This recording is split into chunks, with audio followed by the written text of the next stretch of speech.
Imagine a world where a single substance kills more people every year than terrorism, wars, murders, and car accidents combined. That substance isn't an illegal street drug. It's not some chemical weapon. It's alcohol. Every single year, millions of people die because of it. Tens of millions are injured. Hundreds of millions live trapped in disease because of it. If alcohol were invented today, it would be banned instantly. And yet, over 2 billion people drink it regularly. Why? Because alcohol is not just a drink. It's woven into the fabric of our lives. We raise glasses at weddings, toast with champagne at celebrations, grab beers at barbecues, and unwind with wine after work. We drink when we're happy, when we're sad, when we're stressed, and even when we're just relaxing. Alcohol is a paradox. It's the world's most harmful substance, yet it's also the world's most accepted. To understand why, let's zoom in on what happens in your body. Alcohol is quite literally a biological weapon. Yeast produces it during fermentation to kill off competing microbes. Humans just happen to develop a taste for its side effects. The moment you take one sip, sextillions of alcohol molecules flood into your stomach and small intestine. From there, they race to your liver, your brain, and every corner of your body. Your liver works hard to keep up, but it can only process about one sip of beer every 5 minutes. If you drink faster than that, your liver gets overwhelmed. The excess alcohol flows unchecked into your brain, and this is where the chaos begins.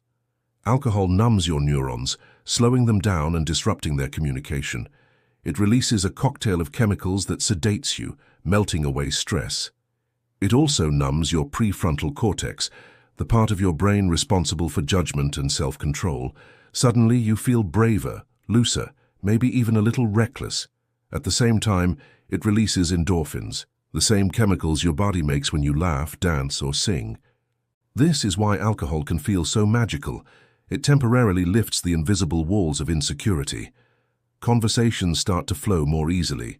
Smiles last a little longer. Strangers begin to feel like friends. For a short time, the heavy weight of just being human feels a little lighter. Alcohol becomes the perfect social lubricant. But, and this is a huge but, it all comes with devastating costs. For billions of people, that occasional drink slowly becomes a routine. Then it becomes a habit, and for some it becomes a necessity. But alcohol isn't like coffee or chocolate. It doesn't just touch your mood. It penetrates every single cell in your body. Because it dissolves in both water and fat, alcohol can seep into your tissues, your DNA, and the very structure of your brain. And when your body breaks it down, it turns into acetaldehyde, an even more toxic chemical that wreaks havoc from the inside out. Here's what long-term drinking really does to you. It shrinks your brain, cutting the connections between neurons. Memories begin to fade. Your thinking slows down. Your risk of dementia skyrockets. For young people, it's like smashing wet cement before it has a chance to harden. Teenagers who binge drink can suffer from memory and learning problems that last for a year or even longer.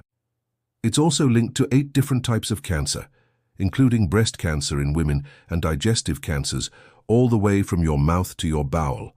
And the risk starts at just 1 drink per day. It destroys your liver, first turning it fatty, then causing inflammation, and finally scarring it beyond repair. Every year, 600,000 people die from liver cirrhosis alone. It weakens your heart, raising your blood pressure and stroke risk, which claims another 500,000 lives annually.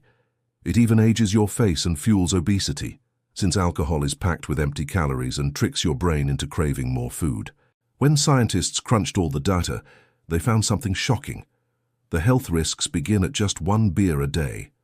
The risk of premature death starts to rise at only 3 beers a day for men and less than 2 for women. And yet, in Europe, the average man drinks almost 3 beers daily.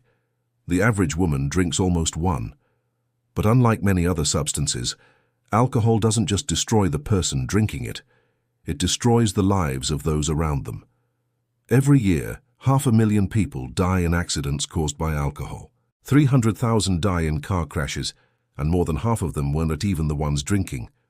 100,000 people are murdered in acts of alcohol-fueled violence. In England alone, 500,000 people are injured each year in accidents caused by drunk individuals.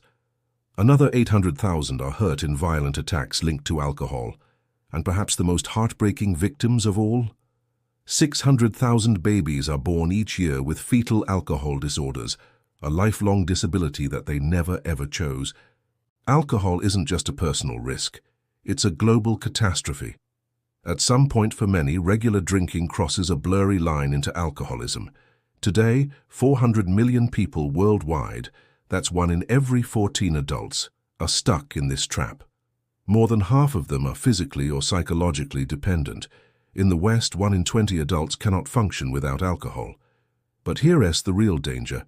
Alcoholism doesn't always look like the stereotype of someone shouting in the street. Many are high-functioning professionals, parents, or young adults who seem completely normal. They go to work, they raise families, and they appear to be fine on the surface, all while drinking 4 beers a day, getting drunk every week, and slowly destroying their health from the inside out. Because alcohol is so socially accepted, its addiction hides in plain sight. So this brings us to the real question. If alcohol is so destructive, why do billions of us still drink it? The answer lies in our fundamental need for human connection. We are social creatures, but socializing can be messy, awkward, and filled with anxiety. Alcohol smooths those rough edges. It gives us a dose of confidence, lowers our defenses, and helps us bond. Studies have even proven that moderate drinking can make strangers trust each other more and make friends feel closer.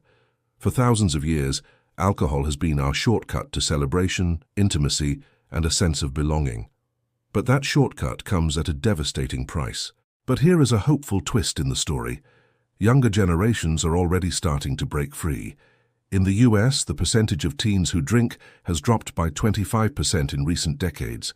Binge drinking among adolescents has fallen by 50%. Even in countries like France and Germany, where alcohol is deeply embedded in the culture, consumption is falling. This is progress. It means fewer accidents, fewer hospitalizations, and fewer lives destroyed. But it also raises some new questions. Young people are drinking less, yet they are also reporting more loneliness, less social connection, and declining mental health. Alcohol was never a healthy answer, but without it, we urgently need to find new ways to connect. And that's the challenge for our generation, to build a future where we can celebrate, bond, and find courage without depending on a toxic crutch. Alcohol has been both a friend and a foe to humanity. It has given us moments of laughter, bonding, and courage, but it has taken our health, our years, and far too many lives. The truth is, we don't need alcohol to feel alive, connected, or confident. We already have that power within us through our passions, our purpose, and authentic human connection. The future is ours to shape. Will we keep paying the price for this ancient pact with alcohol? Or will we finally move beyond it, creating healthier ways to connect and celebrate? The choice is ours. Thank you very much for watching, and please subscribe to this channel for more videos like this. See you in the next one.